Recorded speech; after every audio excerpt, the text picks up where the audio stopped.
talaga. Alam mo naman yun, di ba? Sinabi ko, kahit si Jen, ganun din, performance-based.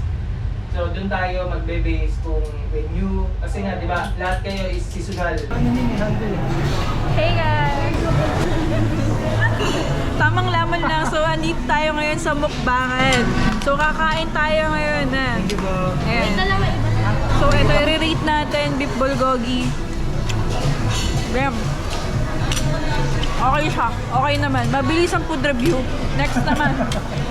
Ito naman next. Yung itlog. Hindi masarap. Alam mo minsan, kailangan mo lang huminga saglit at takasan ng mundong palaging nag-ahatid ng hirap at sakit.